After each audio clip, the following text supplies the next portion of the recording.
नमस्कार, विंध्या टाइम्स में आपका स्वागत है। मध्य प्रदेश सरकार पर संकट।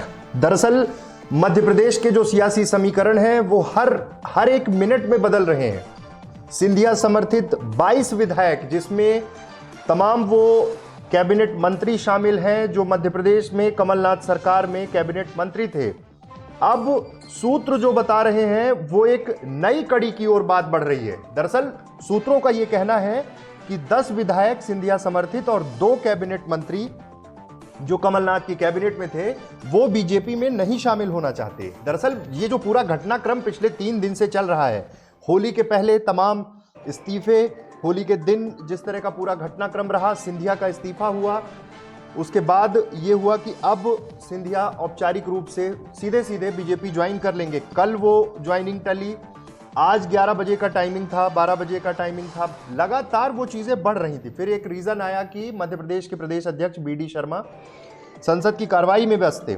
इसलिए अब जाकर ये कंफर्म हो पाया है कि अब अगले कुछ ही क्षणों में पार्टी कार्यालय पहुंचेंगे, बीजेपी दफ्तर पहुंचेंगे ज्योतिरादित्य सिंधिया, और वहां पर वो ज्वाइन करेंगे बीजेपी को। सबसे बड़ी बात यह है JP नड्डा वहां मौजूद रहेंगे और साथ में BD शर्मा रहेंगे। तमाम बड़े नेता इस पर नज़र बनाए हुए हैं। बीजेपी के राष्ट्रीय उपाध्यक्ष प्रभात झा राज्यसभा सांसद हैं, उन्होंने कहा है कि जिनके खिलाफ हमारा कार्यकर्ता, हमारी पार्टी लड़ रही थी, उन्हें अगर राज्यसभा भेजा जाता है तो ये सब कैसे होगा। उन्होंने व्यक्तिगत रूप से अमित शाह और नरेंद्र मोदी से मिलकर अपनी बात रखी है, नाराज़गी व्यक्त की है इस मसले पर। लेकिन सबसे दिलचस्प बात यह है कि अब भी ये जो सरकार पर संकट है, ये संकट किस तरह का है, कितना बड़ा संकट है, क्योंकि बीजेपी अपने 106 विधायकों को हरियाणा भेज चुकी है, कांग्रेस ने अपने विधायकों को जयपुर भेजा है, निर्दलीय विधायक कांग्रेस के साथ हैं। सुरेंद्र सिंह शेरा बस में जब थे तब उन्होंने बताया था कि हम जयपुर जा रहे हैं, लौटकर फिर से एक बार फ्लोर टेस्ट में शायद बहुमत साबित करने की तैयारी होगी। लेकिन सबसे जो प्रमुख बात है वो ये है कि सिंधिया समर्थित जो विधायक हैं वो जिस तरह से रिएक्शंस निकल के आ रहे हैं कि वो उनमें भी एक फूट की बात हो रही है। सज्जन सिंह वर्मा बेंगलोर पहुंचे थे, बेंगलोर में मुलाकात की थी, उन्होंने कहा था कि वो सब सरकार के साथ आ जाएंगे। अभी तक कुछ स्पष्ट नहीं हो पा रहा है। सिंधिया अब चूंकि भाजपा के होने ही वाले हैं कुछ ही क्षण में, एक लंबा सियासी अनुभव, तमाम वो सिंधिया परिवार पहले से भी मतलब घर वापसी की बात की जा रही है। उनकी बुआ ने भी जो बयान दिए हैं कल, वो भी देखने लायक थे, दिलचस्प थे। लेकिन सबसे बड़ी बात यह है कि अब बीजेपी में ज्वाइन करने के बाद क्या मध्य प्रदेश में सत्ता परिवर्तन होने वाला है, क्या सत्ता पलटने वाली है। लेकिन सबसे बड़ी बात यह है कि शिवराज सिंह चौहान क्या मुख्यमंत्री होंगे या फिर आलाकमान किसी और नाम पर विचार कर रहा है। एक खबर अभी कुछ सूत्रों से यह भी आई थी कि नरेंद्र सिंह तोमर और नरोत्तम मिश्रा के नाम पर विचार हो रहा है। ऐसे में एक बार फिर से फूट हो सकती है बीजेपी में भी। कांग्रेस भी इसी चीज का इंतजार कर रही है। कमलनाथ अपने विधायकों को सुरक्षित जयपुर भेज रहे हैं, जयपुर में उन्हें रोका जाएगा, वहां पर अशोक गहलोत राजस्थान के मुख्यमंत्री की मॉनिटरिंग में ये विधायक रहेंगे। डैमेज कंट्रोल करने की जो कवायद पहले की जानी थी शायद उस स्तर पर नहीं हो पाई, और अलग अलग समय में देखा गया था पिछले 10-12 महीनों में कि जो जमीनी कार्यकर्ताओं की भी एक सेगमेंट की विरोध की बात थी, वो चीज़ें इतना देरी हुई हर चीज़ में। राज्यसभा की कवायद शुरू हुई, प्रदेश अध्यक्ष में लगातार कमलनाथ ही बने हुए थे, तो ये सारी चीज़ें अब पहलू आसपास टकरा रहे हैं। ये टकराहट ऐसी है, अपने घर से महाराज ज्योतिरादित्य सिंधिया निकल चुके हैं बीजेपी दफ्तर के लिए। 10 किलोमीटर का फासला, पहुंचेंगे, बीजेपी ज्वाइन करेंगे। लेकिन क्या उनके समर्थित विधायक 22 की संख्या में जो है जिन्होंने इस्तीफे सौंपे हैं, कि उसमें कई कैबिनेट मंत्री हैं मध्य प्रदेश सरकार के रहे हैं, वो क्या पार्टी छोड़ेंगे, ये बड़ा सवाल है। दरअसल कोई भी विधायक इतनी चुनौतियों के साथ चुनाव जीत कर आया है, उसे अपने चुनाव की भी चिंता है। क्षेत्र में जिसके खिलाफ, जिस पार्टी के खिलाफ इतनी बड़ी लड़ाई लड़ी, आज उसी पार्टी में शामिल होने से शायद बचना चाहते हैं। खैर, महाराज ज्योतिरादित्य सिंधिया के समर्थित विधायक हैं, कैबिनेट मंत्री रहे हैं। अब चूंकि उन्हें हटाने का भी प्रस्ताव रखा गया, अब ये देखना होगा कि क्या वो लोग कांग्रेस में ही रहते हैं या बीजेपी में शामिल होते हैं। अभी जो अल्टरनेट्स हैं उसमें यही है, राज्यपाल का निर्णय बहुत महत्वपूर्ण होगा। विधानसभा सत्र में फ्लोर टेस्ट की मांग उठाएगी बीजेपी, राज्यपाल बाकायदे अनुमति देंगे, फ्लोर टेस्ट में पास होना होगा, नहीं सरकार गिर जाएगी। फिर उसके बाद बहुमत के आधार पर बीजेपी को आमंत्रित किया जाएगा सरकार बनाने के लिए, और सरकार बन भी सकती है। लेकिन एक अल्टरनेट और तैयार हो रहा है, उसके कुछ संवैधानिक पहलू हैं कि मध्यावधि चुनाव में भी जा सकती है, सबको इस्तीफे दिलाकर, सामूहिक रूप से इस्तीफे दिलाकर। तो लेकिन क्या ये संभावना बन पाएगी, ये देखना बहुत दिलचस्प होगा।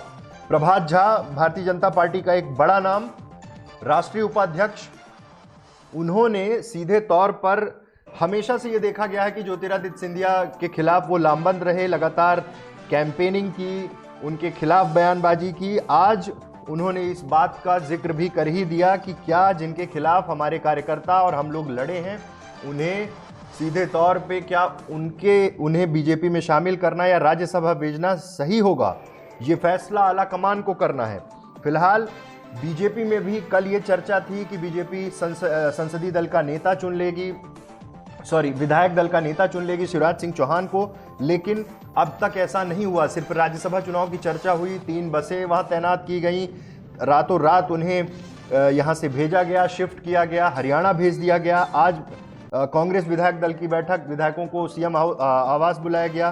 तमाम ये कयास लगाए जा रहे थे कि निर्दलीय सब बीजेपी के साथ आ जाएंगे, लेकिन वो सब कांग्रेस के साथ, कमलनाथ के साथ हो गए और जयपुर चले गए हैं। संख्या 95, 107, सबकी इसी बात पर निगाहें टिकी हुई हैं कि आखिर आगे क्या होने वाला है। और अब तक के घटनाक्रम को देखकर यही लग रहा है कि अभी मध्य प्रदेश में बहुत कुछ बाकी है। अभी इतना आसान नहीं होगा हर चीज को कर जाना, क्योंकि वो विधायक जो बड़ी महत्वाकांक्षाओं के साथ खड़े हैं, जिनको ये है कि उन्हें मंत्री बनाया जाए, क्या बीजेपी में जाने के बाद वो मंत्री बन जाएंगे। फिर वहां से ये भी देखना बहुत दिलचस्प होगा कि कितने लोगों को कैबिनेट में जगह मिलती है, नई कैबिनेट में कितने लोगों को जगह मिलती है, ये एक बहुत बड़ा फैक्टर है। अब तरह तरह की जो ये अटकलें हैं, जो खबरें हैं, वो बहुत कुछ निकल कर सामने आ रहा है। सिंधिया के साथ गए 15 विधायक वापस लौट आएंगे, कांग्रेस विधायक का दावा है। सज्जन सिंह वर्मा डीके शिव कुमार के साथ गए थे बेंगलोर में, वहां पर विधायकों से मुलाकात हुई, उसके बाद वो वापस लौटे और उन्होंने कहा कि वो कोई बीजेपी में नहीं जाना चाहते हैं ज़्यादा से ज़्यादा। अब अगर ऐसी परिस्थिति निर्मित होती है कि सिंधिया के खेमे में, सिंधिया के विधायकों में अगर फूट हो जाती है, तो वाकई ये पूरी लड़ाई, पूरी कवायद बहुत दिलचस्प हो जाएगी। फिलहाल कमलनाथ पूरे इस घटनाक्रम पर नज़र बनाए हुए हैं। बीजेपी ने साफ तौर पर यह स्पष्ट कर दिया है कि ज्योतिरादित्य सिंधिया अब बीजेपी ज्वाइन कर रहे हैं, उन्हें ज्वाइन कराने की पूरी तैयारी, जेपी नड्डा पहुंच चुके हैं। लेकिन सबसे बड़ी बात यह है कि क्या मध्य प्रदेश की सरकार गिर जाएगी, क्या मध्य प्रदेश की सरकार बचा पाएंगे कमलनाथ, ये बहुत महत्वपूर्ण हो जाएगा। एक चीज़ और निकल के सामने आ गई है कि कुछ देर में जैसे ही वो पार्टी में शामिल होंगे, उसके बाद शुक्रवार को भोपाल पहुंचकर राज्यसभा के लिए नामांकन करेंगे। मतलब बीजेपी के कोटे से ज्योतिरादित्य सिंधिया राज्यसभा की कवायद पूरी कर रहे हैं, राज्यसभा जाने की तैयारी कर रहे हैं। लेकिन मध्य प्रदेश की राजनीति किस दिशा में जाएगी, ये अभी बहुत दिलचस्प है, क्योंकि कमलनाथ लगातार पूरे घटनाक्रम पर नजर बनाए हुए हैं। मीडिया कर्मियों ने दिल्ली में अभी बात की जब ज्योतिरादित्य सिंधिया से, तो उन्होंने कहा कि आप सबको पता है मैं कहां जा रहा हूं। कुछ ही समय है, ज्योतिरादित्य सिंधिया मध्य प्रदेश की राजनीति का वो नाम, कांग्रेस की राजनीति का वो नाम जिसने बड़ी सख्ती के साथ, बड़े तेज तर्राट तेवर में मध्य प्रदेश की सरकार को हटाने के लिए कैंपेनिंग की, बड़ी लड़ाई लड़ी। लेकिन अब वो मध्य प्रदेश में भाजपा के साथ जा रहे हैं। अब देखना होगा कि कितना जल्दी वो तमाम चीज़ें, जो बड़े बड़े आरोप उन्होंने लगाए थे, वो उन सब चीज़ों से कैसे बाहर निकल पाएंगे। हालांकि ये राजनीति है, यहाँ दल बदलने के साथ ही शुद्धिकरण की परंपरा शुरू हो गई है और सुचिता राजनीति की सुचिता यही कहती है कि जैसे ही कोई भी किसी भी दल से हो, चाहे वो बीजेपी में आया हो, चाहे वो कांग्रेस में आया हो, उसे शुद्ध और पवित्र करने की तैयारी ये राजनीतिक दल और इनके बड़े नेता कर ही जाते हैं।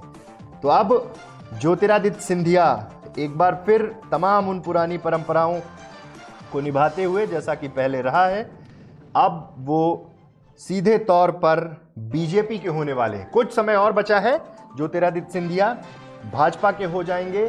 सबसे बड़ी बात यह है कि एक बड़ा घटनाक्रम निकलकर सामने आया है कि ये कवायद आज से नहीं, करीबन साल भर पहले पूर्व वित्त मंत्री अरुण जेटली ने से मिलकर ज्योतिरादित्य सिंधिया ने ये मंशा जाहिर की थी। तब से ये तैयारियां शुरू हुई थी और इन तैयारियों के बाद अब ये स्थिति निर्मित हुई। चूँकि अरुण जेटली जी का निधन हो गया था, उसके बाद ये सारी चीज़ें कुछ समय के लिए रुक गई थी, लेकिन एक बार फिर एक नई तैयारी के साथ फ्लोर टेस्ट अब हो के रहेगा। क्या ऐसा भी निर्मित हो रहा है? लेकिन अभी तक जो सिचुएशन है वो यही कह रही है कि अभी बहुत कुछ मध्य प्रदेश की इस पॉलिटिक्स में देखना बाकी है। तो ये तमाम अपडेट्स आपके बीच, ये बड़ी खबरें हम लेकर आपके बीच आते रहेंगे।